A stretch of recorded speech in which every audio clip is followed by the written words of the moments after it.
(10/4/2023) 4 నెలలు పట్టింది అధ్యక్ష. ఒకసారి అడుగుతున్నాం ఎన్నికలు అంటుండ్రు, రెండోసారి అడుగుతున్నాం కరోనా అంటుండ్రు, మూడోసారి అడుగుతున్నాం మా మామ చెప్పలేదంటారు, నాలుగోసారి అడుగుతున్నాం అల్లుడు తిరగనికి పోయిందని చెప్పేటట్టు అధ్యక్ష. ఎట్లా అధ్యక్ష? మీ పరిపాలన స్పష్టంగా అధికారిక లెక్కలు ఈ రకంగా చెప్తుంటే మేము వచ్చిందే మొన్న 60 రోజులు కాలేదు, ఆల్రెడీ మేము క్లియర్గా చెప్పినాము 100 రోజుల్లో వాటిని పూర్తి చేస్తామని.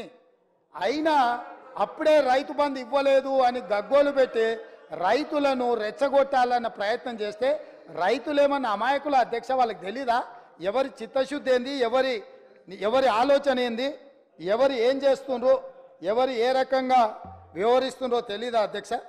అదేవిధంగా అధ్యక్ష ఆర్టీసీ బస్సు మహిళల గురించి వీళ్ళు మాట్లాడుతున్నది, వాళ్ళకి నష్టం జరిగింది ఆటో డ్రైవర్లని. ఒక ఆయన ఆటో రాముడు కృష్ణానగర్లో మొత్తం సినిమాకి సంబంధించిన వాళ్ళే ఉంటారు, సురభి నాటకాలు వేసేవాళ్ళు, సినిమాలో చిత్రసీమలో ఎక్స్ట్రా క్యారెక్టర్స్ అంటారు, ఏమంటారు వాళ్ళను? ఎక్స్ట్రా అంటే ఎక్స్ట్రా ఆర్టిస్టులు అంటే ఏమంటారు?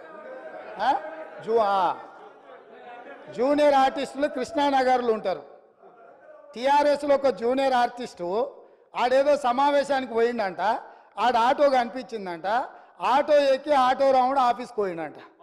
మళ్ళీ దాంట్లో మాత్రము లోపల కెమెరా పెట్టిరు అధ్యక్ష, ఆయన ఎక్కింది దిగింది షూటింగులు చేయడానికి. ఏంది అధ్యక్ష ఈ డ్రామా? ఏంది డ్రామా? ఏంది ఇది?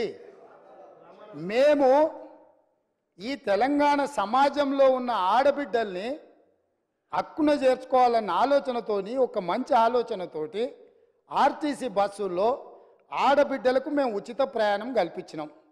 2014 నుంచి 2019 వరకు మంత్రివర్గంలో ఒక్క ఆడబిడ్డకు కూడా మీరు మంత్రి పదవి ఇవ్వకపోయినా అక్కడ ఉన్నవాళ్ళు ఏ రోజు కూడా ఒక్క ఆడబిడ్డకు కూడా మంత్రి పదవి ఎందుకు ఇవ్వలేదు సార్ అని అడిగిన వాళ్ళు కాదు పాపం.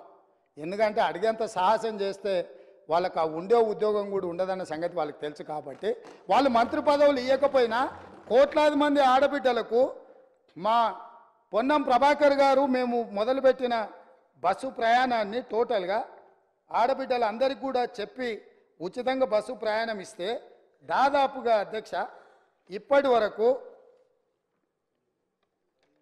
15,21,00,000 ప్రయాణాలు ఆడబిడ్డలు ఉపయోగించుకున్నారు. 535.52 కోట్ల రూపాయలు ఇప్పటివరకు ప్రభుత్వం ఆడబిడ్డల కోసం ఖర్చు పెట్టింది అధ్యక్ష. ఒక మంచి పని చేసినప్పుడు అభినందించడానికి నోరు రాకపోయినా ఆ నిర్ణయాన్ని వ్యతిరేకించుకుంటూ నిరసన తెలుపుతూ ఒక ఆటోని తీసుకొచ్చి అక్కడ తగలబెట్టింది అధ్యక్ష. కిరాయి పైసలే వెళ్తలేవు, సంసారం నడుస్తలేదన్న ఆటో డ్రైవరు ఆటో తగలబెట్టిందంటే ఆటో తగలబెట్టడానికి ఎన్ని పైసలు కావాలి అధ్యక్ష? ఆటో రౌండ్ ఆటోలో ఎక్కి తిరిగిందంట, ఆయనకు ఇంకొక ఆయనకు ఆటో ఖర్చులు వెళ్ళదంట, ఆయన తీసుకొచ్చి ఆటో తగలబెట్టిందంట. ఏంది అధ్యక్ష ఇది?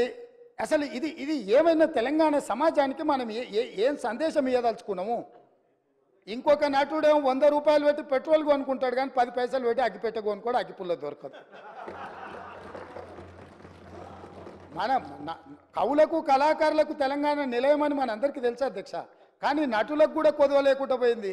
ఒక్క నటుని కూడా మెతుకుతే ఇద్దరిద్దరు నటులు దొరుకుతారు అధ్యక్ష. ఈ ప్రభుత్వం నడుపుతున్న విధానాన్ని చూడలేక. కాబట్టి ఇవాళ నేను ఒకటే సూచన చేస్తున్నా, అక్కడ ఉండే మా సోదరిమణులకు మా సోదరులకు ఒక మంచి నిర్ణయం తీసుకున్నాం మన ఆడబిడ్డల కోసము. దానివల్ల ఆదాయం కూడా పెరిగింది. నేను మీకు లెక్కలు చెప్పదలుచుకున్న ఎండోమెంట్స్ దేవాలయాలు సందర్శనలకు పోయి రాష్ట్రం యొక్క ఇన్కము ఏ విధంగా పెరిగిందో కూడా మన వాళ్ళకి నేను లెక్కలు చెప్పదలుచుకున్నా అధ్యక్ష. ఆడబిడ్డలు బస్సు ప్రయాణాన్ని ఉపయోగించుకొని ఎక్కువ దైవ దర్శనాలు చేసుకోవడం వల్ల దేవాదాయ శాఖ యొక్క ఆదాయము నవంబర్లో, అంటే ఉచిత బస్సు ప్రయాణం లేనప్పుడు దేవాదాయ శాఖ ఆదాయము 49.28 కోట్ల అధ్యక్ష. అదేవిధంగా డిసెంబర్లో మేము ఉచిత బస్సు ప్రయాణం మొదలుపెట్టినాక ఆడబిడ్డలు కుటుంబ సభ్యులతోని యాదగిరిగుట్టనో లేకపోతే జోగులాంబనో లేకపోతే ఇతర దేవాలయాలు భద్రాచలంలో రాములవారినో ఇట్లా వివిధ దేవాలయాలను సందర్శించుకోవడం వల్ల డిసెంబర్ నెల ఆదాయము 93.24 కోట్ల రూపాయల అధ్యక్ష. జనవరి ఆదాయము 68.69 కోట్ల అధ్యక్ష. అంటే ఈరోజు ఆడబిడ్డలకు బస్సులో ఉచిత ప్రయాణం కల్పించడం వల్ల ఆడబిడ్డలు చాలా కాలం నుంచి కుటుంబ సభ్యులతో దైవ దర్శనం చేసుకోవాలన్న ఆలోచన ఉండి అవకాశం రాక ఆర్థిక పరిస్థితి అనుకూలించక ఇవాళ మా ప్రభుత్వము ఆడబిడ్డలకు ఉచిత బస్సు రవాణా సౌకర్యాన్ని కల్పిస్తే దైవ దర్శనం వల్ల దేవాదాయ శాఖకు ఆదాయం పెరిగింది అధ్యక్ష. ఇది ఒక మంచి శుభసూచకం. దీన్నైనా వారు అభినందిస్తే బాగుంటుందని నేను అనుకున్నా. వారు అభినందించలేకపోయారు అధ్యక్ష. అదేవిధంగా అధ్యక్ష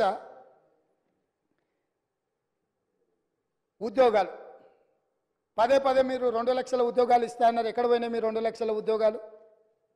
అసలు తెల్లారేయాలి కదా అధ్యక్ష. మీ ఉద్యోగాలు పోయిన దుఃఖంలో మీరున్నారేమో కానీ నిరుద్యోగ యువకులు ఆ దుఃఖంలో లేరు అధ్యక్ష. ఉద్యోగ అవకాశాలు కల్పించాలంటే దానికి ఒక ప్రాసెస్ ఉంటుంది అధ్యక్ష, ఒక విధానం ఉంటుంది. జస్ట్ లైక్ దట్ ఇట్లా చేయడానికి ఉండదు. గతంలో మీరు చేసినట్టు మేము చేయలేము. జిరాక్స్ సెంటర్లలో పల్లి బఠానీలు అమ్మినట్టు పరీక్ష పత్రాలు ఎక్కడ పడితే అక్కడ సంతలో సరుకులాక అమ్ముకునే విధానం మేము దేదలుచుకోలేదు అధ్యక్ష. మా పేషీలలో ఉండేటోళ్ళు ఎవరు అట్లాంటి దాంట్లో లేరు అధ్యక్ష. మా పేషీలలో ఉండే వాళ్ళ బంధువులు ఎవరు ఇట్లాంటి కుంభకోణాలలో లేరు అధ్యక్ష. మేము మీలాగా కాదు, మీరు మీలాగా మమ్మల్ని ఎందుకు అనుకుంటున్నారు? ఒక విధానం, ఆ విధానంలో మేము ప్రయత్నం చేస్తున్నాము. గతంలో మీరు నియమించిన వాళ్ళకి అర్హత లేదని హైకోర్టు చెప్పింది సభ్యులుగా. వాళ్ళని తొలగించమంటే రాజీనామా చేయమని అంటే వాళ్ళు విస్మించు కూర్చుంటే కొన్ని విధి విధానాల వల్ల వాళ్ళని తొలగించడానికి కొంత ఆలస్యమైంది. వాళ్ళ వెనకాల కూడా మరి మీరే ఉన్నారా అంటే నాకు తెలియదు, అది మీరు చెప్పాలి ఉన్నారో లేరో. ఏదేమైనా వాళ్ళని తొలగించడము, కొత్తగా నోటిఫికేషన్ ఇవ్వడం, కొత్తగా ఆహ్వానించడం, చైర్మన్గా అదేవిధంగా సభ్యులుగా నియమించడం, ఇదంతా కూడా ఒక ప్రాసెస్. ఇదే కాకుండా గతంలో ఇచ్చిన నోటిఫికేషన్లకు కూడా ఎంతసేపు మీ ఉద్యోగాలను రెన్యువల్ చేసుకోవాలన్న ఆలోచనలో పడి ఆ తాపత్రయంలో మీరు వాళ్ళ ఉద్యోగ నియామకాలు చేపట్టకపోవడం వల్ల వైద్య ఆరోగ్య శాఖలో మీరు నియామకాలు చేపట్టకుండా వదిలేస్తే మేము వచ్చి ఆ సమస్యలు పరిష్కరించి పెద్దలు దామోదర్ రాజనరసింహ గారు మొట్టమొదట ఆ కార్యక్రమాన్ని చేపట్టి 6,956 స్టాఫ్ నర్సు ఉద్యోగాలు ఎల్బీ స్టేడియంలో నియామక పత్రాలు వాళ్ళకి అందజేసినాం అధ్యక్ష. ఇది మా చిత్తశుద్ధి. అదేవిధంగా మొన్నటికి మొన్న సింగరేణి బొగ్గు గని కార్మిక సంఘంలో 2 సార్లు వాళ్ళే అధికారిక కార్మిక సంఘంగా ఎన్నికైనరు. కానీ ఏనాడు ఆ కార్మికుల బాగుల గురించి ఆలోచన చేయలే. అందులో కూడా ప్రశ్నాపత్రాలల్లా అదేవిధంగా ఇచ్చిన టెండర్లలో ఏం జరిగిందో భవిష్యత్తులో తేలుతుంది. కారుణ్య నియామకాలు కూడా చేపట్టలే. వాళ్ళ ఇంట్లో మాత్రం 4 ఉద్యోగాలు కారుణ్య నియామకాలు చేపట్టారు. వాళ్ళు ఉద్యోగాలు ఉంటూనే ఉంటారు, రెన్యువల్స్ ఎక్స్పెక్ట్ చేస్తూనే ఉన్నారు. ఎంబడే మా బట్టి విక్రమార్క గారు ఆ కారుణ్య నియామకాల విషయంలో స్పష్టమైన నిర్ణయం తీసుకొని 441 కారుణ్య నియామకాలు మొన్నటికి మొన్న నక్లెస్ రోడ్లో అంబేద్కర్ సాక్షిగా ఉద్యోగ నియామకాలు చేపట్టిన అధ్యక్ష. అదేవిధంగా పోలీస్ డిపార్ట్మెంట్లో నియామకాలు చేపట్టాల్సిన